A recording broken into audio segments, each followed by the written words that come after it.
The palace was already preparing to change Camilla's future, and almost no one knew.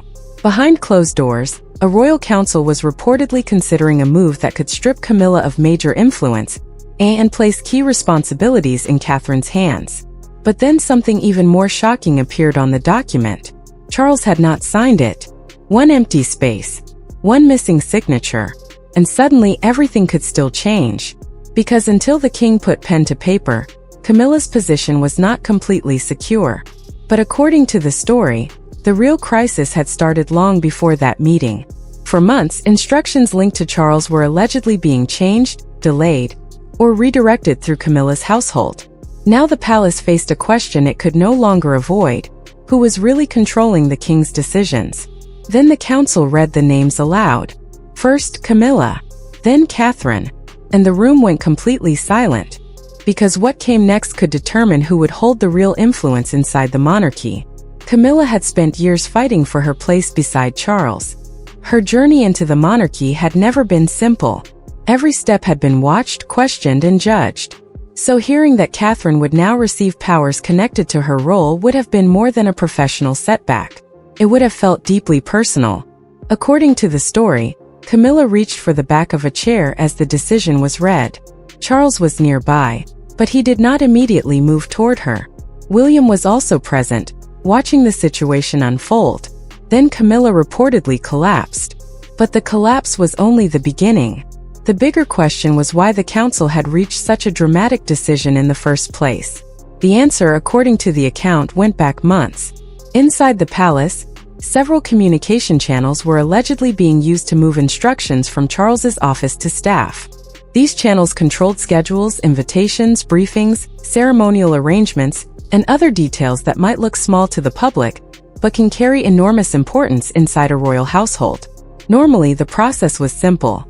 Charles approved an instruction. His office sent it forward. Palace staff followed it. But according to the story, that process had started breaking down.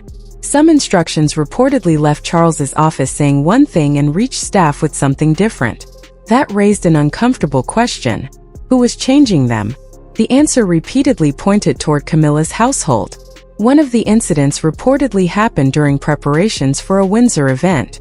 Charles had approved an arrangement that placed Catherine in a prominent position as Princess of Wales. It was not Catherine demanding attention. It was not William pushing her forward. The arrangement had reportedly come directly through the king's office. But before the instruction reached the staff responsible for organizing the event, Catherine's name was allegedly removed and replaced with Camilla's. That single change might have been dismissed as confusion if it had happened only once.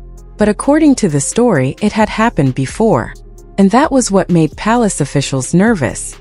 Several invitations connected to William and Catherine were allegedly adjusted after leaving the king's office. Some ceremonial instructions were reportedly rewritten. In certain situations, Camilla's household was allegedly given priority even when Charles's original instructions had placed William and Catherine first. Individually, each incident could have been explained. Together, they created a pattern. And patterns are much harder for a palace to ignore. The situation became even more serious when staff members reportedly became afraid to bypass Camilla's office. One junior aide was allegedly handling a sensitive briefing intended for Catherine. Because the information was considered urgent, the aide sent it directly to Catherine's private secretary rather than waiting for another office to review it. That decision was reportedly followed by the aide losing their position. The incident sent a message through the palace. Staff began wondering whether following the king's instructions was enough, or whether they also had to protect the interests of Camilla's household. That distinction mattered. A monarchy can survive disagreements. It cannot easily survive confusion over who has authority. William reportedly noticed what was happening. Eventually, Charles was shown several directives that appeared to have changed between leaving his office and reaching palace staff. The king reportedly confronted Camilla, and instead of accepting responsibility, she allegedly challenged William's growing influence. Her argument was simple. William and Catherine were becoming more powerful. Catherine was increasingly popular with the public. Charles was reducing some of his duties, and the next generation was clearly moving closer to the center of the monarchy. From Camilla's point of view, the institution was changing around her, and she was afraid she would be left behind. That fear may explain more than any argument ever could, because there had already been moments when the public reaction seemed to confirm what she feared. One reported incident happened outside a hospital. Camilla arrived first. Catherine appeared shortly afterward. The crowd reacted strongly to Catherine. People moved toward the barriers. Phones went into the air. Her name was called repeatedly. Camilla received a much quieter response. According to the account, one of Camilla's senior aides made a quiet comment about the difference. Camilla reportedly heard it, and she remembered it. Days later, the Windsor receiving arrangements changed. That timing immediately raised questions. William reportedly confronted Camilla in a palace corridor and asked why she had changed an instruction that Charles had personally approved. Her alleged response was revealing. She reportedly argued that Catherine needed to understand the difference between popularity and rank. Whether those exact words were spoken cannot be independently confirmed, but the story presents them as a reflection of the larger conflict. Camilla believed rank still mattered. Catherine represented popularity. William represented the future. Charles represented the present. And Camilla was caught between all three. The problem was that Charles had already made his decision. If the king gave an instruction, another member of the household could not simply rewrite it. That was the line the palace could not allow to disappear. So Charles reportedly summoned Camilla for a private meeting. William waited nearby. The discussion became heated, and when Charles emerged, he had made a decision that changed the entire situation. He would take the matter to the royal council. This meant the problem could no longer be solved quietly between husband and wife. The institution itself would now examine it. Charles reportedly demanded that Camilla surrender control over the household communication channel connected to senior palace staff. Camilla refused. According to the story, she argued that losing that authority would leave her exposed. She reminded Charles of the promises they had made to each other long before he became king. For Camilla, this was not simply about paperwork. It was about everything she had endured to reach that position. She had spent years defending her place. She had stood beside Charles through public criticism. She had worked to establish herself within the monarchy. And now she was being told that the very authority she had built could be taken away. Princess Anne was reportedly present during part of the discussions, and she allegedly arrived with evidence. There were records involving the staff member who had lost their position. There were examples of instructions being changed. There were reports from employees who were too nervous to openly attach their names to complaints. Anne's argument reportedly changed the entire tone of the discussion. This was no longer about Camilla and Catherine. It was about trust. Could palace staff trust the king's instructions? Could Charles be sure that his decisions would reach the people responsible for carrying them out? And could the monarchy function properly if another household could quietly change those decisions? Those were much more serious questions. The council reportedly reviewed Camilla's ceremonial role, her access to internal information, her authority over staff, and the communication channels connected to her household. The conclusion was reportedly severe. Camilla could no longer safely retain those powers. But Charles was not ready to completely abandon her. Instead, according to the story, he offered her a final option. Camilla could step back voluntarily. She could surrender the disputed authority herself. She could retain certain ceremonial privileges. Some of her personal staff could remain with her. And the palace could present the change as a graceful decision rather than a forced removal. It would have allowed Camilla to protect her dignity. It would have given Charles a way to protect his wife. And it would have prevented the public from seeing the full extent of the conflict. But Camilla reportedly refused. She did not want to sign a statement that suggested she had willingly surrendered her role. According to the account, she believed doing so would erase everything she had fought for. So she rejected the offer. That decision changed what happened next. The palace could no longer rely on cooperation. The council reportedly moved ahead with its recommendation. And Charles was left facing an impossible choice. Protect Camilla personally, or protect the authority of the crown. The following morning, the change became real in a way that no royal document could fully capture. Camilla reportedly contacted one of her longtime assistants and gave a routine instruction, but the assistant hesitated. Then came the words that reportedly shocked her. The assistant could no longer accept instructions directly from Camilla. From that morning onward, the assistant would report through Catherine's household. Any request from Camilla would have to pass through the new chain of command. Camilla reportedly asked her to repeat herself. The assistant did. Then Camilla ended the call. That was the moment the transfer of power became real. Not when the council discussed it. Not when officials reviewed documents. Not when the palace prepared a statement. It became real when an employee had to tell the queen consort that she could no longer give a direct order. That was the true symbol of what had happened. The authority had moved. And it had moved toward Catherine. After the reported collapse, Camilla was said to have avoided Charles. Instead, she requested a private meeting with Catherine. Catherine agreed. William reportedly warned her to be careful. The meeting could have become another confrontation. It could have been an attempt to pressure Catherine into refusing the new role. But according to the story, something unexpected happened. Camilla asked Catherine a simple question. Did you know? Catherine reportedly said no. She had not known that the council would act that morning. She had not requested Camilla's removal, and she had not expected to receive such authority. Catherine reportedly admitted that the decision had shaken her. She did not feel victorious. She felt uncomfortable. That response mattered, because Catherine understood that accepting power from someone else's downfall could easily be misunderstood. She did not want the public to believe she had been waiting for Camilla to fall. According to the account, Camilla then admitted something she had rarely allowed herself to say. She was afraid. Catherine's popularity frightened her. William's growing responsibility frightened her. Charles reducing his workload frightened her.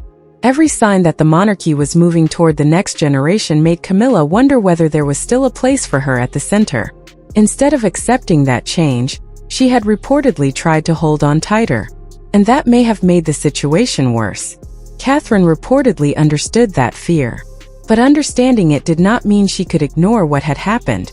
The monarchy could not function around personal insecurity. Catherine herself had apparently considered refusing the new title or authority. But William reportedly warned her against it. If she rejected the decision, the entire struggle could begin again. The council would be weakened. The question of authority would remain unresolved. And the palace would appear divided. So Catherine accepted. But she reportedly refused to celebrate. When she arrived for her first public appearance after the announcement, she avoided giving the impression that she had won something. She reportedly removed a ceremonial piece before stepping from her vehicle. Her message focused on duty rather than victory. She acknowledged Camilla's years of service. She spoke about stability. She spoke about responsibility. And she avoided turning the moment into a personal triumph. That restraint was important. Catherine had spent years building an image based on calm behavior and careful public appearances. If she had appeared pleased by Camilla's loss, the story could have turned against her instantly. Instead, she appeared determined to keep the focus on the institution. The palace later released a formal statement confirming the transfer. But according to the account, the statement did not explain everything. It did not mention the alleged changes to instructions. It did not discuss the delayed briefings. It did not name the staff members who had reportedly been afraid to speak. To the public, the announcement could have looked simple. One role had changed. One responsibility had moved. But behind the formal language was a much more complicated story. The country reportedly divided over what had happened. Some viewed the move as necessary. Others believed Charles had humiliated his own wife. Some believed Camilla had gone too far. Others believed she had simply been fighting to protect the position she had spent years building. And Charles was caught in the middle. According to the story, he stayed away from the cameras. He reportedly avoided watching television coverage of the crisis. Later, he went to Camilla privately. By then, much of her official material had reportedly been removed. Her ceremonial seal was gone. Her old folder was no longer in its usual place. The visual symbolism was difficult to ignore. Charles reportedly told Camilla that he still loved her, but he could no longer allow personal loyalty to override his responsibility as king. That sentence captured the entire crisis. He could remain her husband. He could support her privately. He could protect her dignity. But he could not allow her to control decisions that belonged to the crown.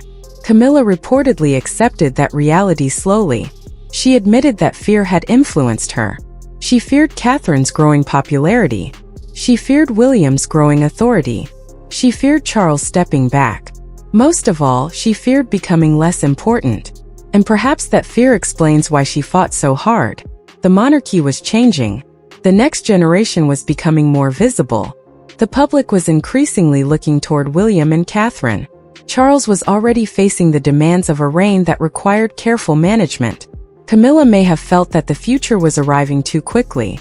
But the harder she tried to hold on, the more pressure she reportedly created around herself. Charles did not reverse the decision. Their marriage, according to the story, would continue. Camilla would remain his wife. She would continue appearing beside him when appropriate. But the direct institutional power she once held would be gone. No more independent household command. No more ability to alter instructions after they left the king's office. No more control over the internal channels that connected Charles to senior palace staff. Her place beside Charles remained. Her authority inside the machinery of the monarchy did not. Then came another quiet moment. Catherine reportedly sent Camilla a handwritten message. It did not celebrate the transfer. Instead, Catherine promised that she would use the new responsibility to bring stability. She would not erase Camilla's years of service. She would not turn the decision into a public victory. It was a small gesture. But after everything that had happened, small gestures mattered. Still, there was another layer to the story. The council had reportedly decided that the entire consort's office should be reviewed. That meant staff members would have to be reassessed. Communication systems would be checked. Lines of authority would be rewritten. Access to sensitive information would be reviewed. For a period, Camilla's household reportedly stopped operating as a completely independent unit. That was significant. Royal transitions usually happen slowly. They are carefully planned. Statements are prepared. Staff are informed privately. Roles are adjusted gradually. The public sees only the final result. But according to this account, this transition moved much faster. And speed creates instability. Longtime employees were reportedly reassigned. Some were given little warning. One former aide allegedly packed up their desk and left through a side entrance before the day was over. The story was no longer simply about Camilla. It was about the entire structure that had surrounded her. When a powerful person loses authority, the people around them often lose certainty too. Who do they report to? Whose instructions should they follow? Which relationships remain safe? Which decisions are still valid? Those questions can spread through an institution faster than any official announcement. And that brings us back to the detail that started everything. The empty signature line. Charles had allowed the process to move forward. He had allowed the council to review Camilla's authority. He had allowed Catherine to receive the new responsibility. He had allowed staff structures to change. But he had reportedly stopped before the final signature. Why? There are several possible explanations. Perhaps it was compassion. Perhaps Charles felt guilty. Perhaps he wanted to protect Camilla from the final humiliation. Maybe he believed that one day circumstances could change. Or perhaps he simply could not bring himself to sign the document that would make the decision permanent. Because signing that paper would mean accepting something painful. The woman he had spent years defending had become, at least according to the story, a threat to the authority of the institution he now represented. That is not an easy thing for any husband to accept. And it is even harder for a king. A signature would turn a complicated family conflict into an official act of the crown. There would be no hiding behind council recommendations. No suggestion that circumstances had forced the decision. No room to say the matter was still being reviewed. The signature would belong to Charles. And perhaps that is why the line remained empty. The palace could continue. Catherine could take on new responsibilities. William could move closer to the center of the monarchy. Camilla could remain beside Charles privately. But the final decision would remain suspended. And that is what makes the story so intriguing.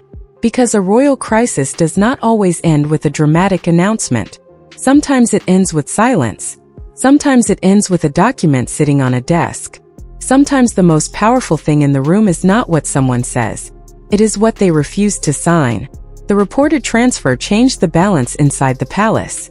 It showed that popularity, tradition, personal loyalty, and institutional authority could collide in ways the public rarely sees.